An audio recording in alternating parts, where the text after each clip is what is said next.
여러분, 결핍이 있을 때는 부요함을, 질병이 있을 때는 깨끗게 치유된 것을, 고통이 있을 때는 기쁨을, 그것을 우리의 심중에 심어야 한다는 것입니다.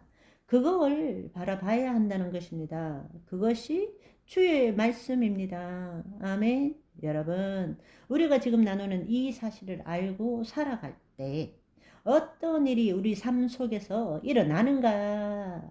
이제는 거짓자로 하나님 나라의 삶을 바라보는 것이 아니라 하나님 나라의 자녀로서 살 때 우리는 어떤 일이 일어나는 것인지를 이제는 배우고 경험할 줄 아셔야 됩니다.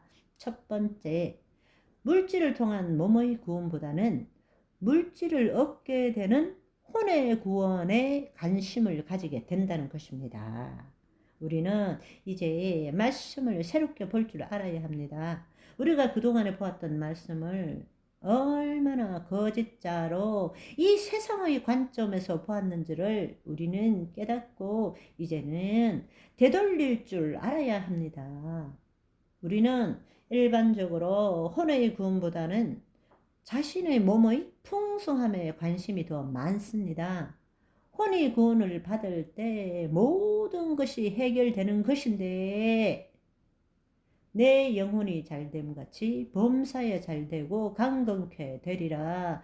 이 말씀이 있음에도 불구하고 우리는 거짓자로 스스로 세상에서 자신의 몸의 풍성함을 위해서 애쓰는 삶을 살고 있습니다. 한마디로 몸의 평안과 행복을 통해서 혼의 평강과 희락을 느끼고자 하는 것입니다. 있을 수 없는 이야기입니다. 그렇지만 그것은 불가능한 일이고 그렇게 살면 결코 온전함을 누릴 수 없다고 예수님이 말씀하셨습니다. 여러분, 마태복음 6장 25절을 한번 봅시다. 그러므로 내가 너희에게 이르노니 목숨을 위하여 무엇을 먹을까 무엇을 마실까 몸을 위하여 무엇을 입을까 염려하지 말라. 목숨이 음식보다 중하지 아니하며 몸이 의복보다 중하지 아니하냐? 라고 말씀하십니다. 이때 우리는 이 말씀을 잘못 해석해서 목숨을 위해서 무엇을 먹을까, 무엇을 마실까 염려하지 말라라고 생각합니다. 그렇지만 뒤에 문장을 보면 뭔가 해석이 잘못되어 있습니다. 왜냐하면 그 구절이 동일하게 몸을 위하여 무엇을 입을까 염려하지 말라라고 말하고 있기 때문입니다. 앞에 구절을 혼이 아니라 목숨으로 해석하면 뒤에 뭔가 동일한 말이 되는 것입니다. 목숨이 음식보다 중하지 아니하냐, 몸이 의복보다 중하지 아니하냐라고 말하는 것은 목숨과 몸이 대비되는 것이지 동일한 말을 한 것이 아니라는 것입니다. 따라서 우리는 목숨의 본래 헬라어 뜻인 혼이라고 번역해야지 그것을 목숨이라고 번역하면 제대로 된 해석을 할 수가 없다라는 것입니다. 또 한 가지 잘못된 해석은 이 말씀은 혼과 음식을 비교하거나 몸과 옷을 비교하는 것이 아니라 더 보다 정확한 비교는 혼과 무엇을 먹을까에 대해서 염려하는 것과 몸과 무엇을 입을까에 대한 염려하는 것과 비교하고 있다라는 것입니다. 따라서 물질에 대한 염려하는 생각에 대해서 말하고 있는 것입니다. 혼이 온전한 삶을 살기 위해서 음식에 대한 생각에 의존하지 말라라는 뜻입니다. 이 문구를 가지고 오늘 뭘 먹을까 선택에 대해서 이야기하면 성경에서 무엇을 먹을까 염려하지 말라고 하던데요. 이런 엉뚱한 소리 강아지 풀 뜯어먹는 소리 하는 것입니다. 우리 믿는 자들을 보니까 염려와 선택에 대한 구분을 잘 못하고 또 판단과 분별에 대한 구분이 잘 안 되는 것 같더라고요. 그러니까 살아가는 거에 대해서 염려하게 되면 혼이 몸의 종로로 타게 되는 것이죠. 좀 전에 읽었던 내 혼이 잘됨 같이 범사에 잘되고 강건케 된다라는 사실을 기억해 보십시오. 본질적으로 혼이 음식보다, 몸이 의복보다 중요하지 않습니까? 그렇기 때문에 거기에 대한 생각, 무엇을 입을까, 마실까, 먹을까에 대한 생각, 그 생각에 묶이지 말라는 것입니다. 우리는 평상시 자신도 알지 못하는 가운데 이 자아의식체인 혼이 몸의 종로를 타고 살고 있지 않습니까? 늘 뭐가 없어, 결핍해, 뭘 입을까, 뭘 마실까, 이렇게 살아가고 있지 않습니까? 바로 그 염려에 묶이지 말라는 것입니다. 다른 말로 세상에 대한 생각과 감정이 나를 통치하지 못하도록 하라라는 뜻입니다.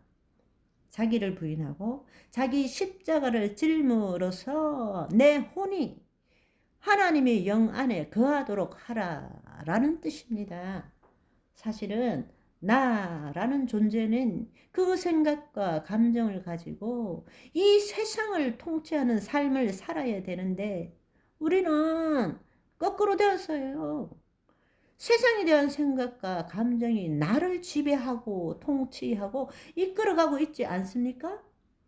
두려워. 큰일 났어. 죽을 것 같아. 어떻게 하지? 그것은 내 생각과 감정일 뿐이지 내가 아니라는 사실을 깨달아야 한다는 것입니다. 그러므로 너희에게 이르노니, 이 말씀은 앞에 대한 설명이죠. 앞의 구절은 무엇입니까? 6장 24절을 보시면 한 사람이 두 주인을 섬기지 못할 것이니 혹 이를 미워하고 저를 사랑하거나 혹 이를 중히 여기고 저를 경히 여김이니라. 너희가 하나님과 재물을 겸하여 섬기지 못하느니라 라고 말씀하십니다. 하나님과 재물을 겸하여 섬기지 못하느니라. 이때 주인은 누구입니까? 주인은 하나님과 재물입니다. 그렇다면 두 주인을 섬기는 주체는 누구입니까? 혼이 하나님 영 안에 거하는 자, 아니면 혼이 몸의 종로로 타는 자, 둘 중에 하나라는 것입니다. 함께 할 수 없다라는 것입니다. 이 말씀을 제대로 이해하시려면 야고보서 4장 8절을 보시면 됩니다. 하나님을 가까이 하라, 그리하면 너희를 가까이 하시리라. 죄인들아, 손을 깨끗이 하라. 두 마음을 품은 자야, 마음을 성결하게 하라. 이것은 도저히 이해할 수 없는 난해한 구절입니다. 실제로 난해한 것이 아니라 번역을 이렇게 해놓았기 때문입니다. 어원상으로 보면 두 마음이라는 것은 딥시코스, 두 혼입니다. 혼이 마음의 종로로 타든지 혼이 하나님 영 안에 가 있든지 왔다 갔다 하지 말라는 이야기입니다. 그렇게 되면 한 번은 하나님을 섬기고 한 번은 재물을 섬기고 왔다리 갔다리 그렇게 살 수밖에 없다라는 것입니다. 우리의 심중을 성결하게 하라. 아멘. 결론이 무엇입니까? 결론은 마태복음 6장 33절의 말씀입니다. 그런즉 어떻게 해야 되느냐? 너희는 먼저 그의 나라와 의를 구하라. 그리하면 이 모든 것을 너희에게 더하시리라 말씀하시는 것입니다. 그의 나라 안에 들어간다. 우리의 혼이 하나님의 영 안에 들어간다. 하나님의 통치 안에 거한다. 아멘. 다른 말로 예수 그리스도 안에 거한다 라는 뜻입니다. 우리의 혼이 하나님의 영 안에 거할 때, 다른 말로 예수 그리스도 안에 거할 때 비로소 영이요 생명이신 말씀대로 생각하고 느끼고 그것을 우리의 심중에 심음으로 실성을 우리는 붙들 수 있게 된다라는 것입니다.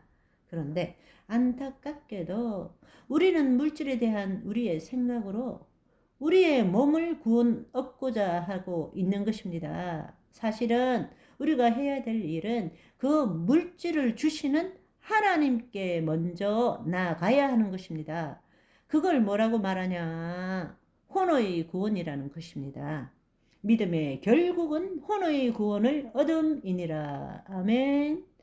주의 말씀을 깨닫는 저와 여러분의 오늘이 되시기를 소망합니다. 바이바이.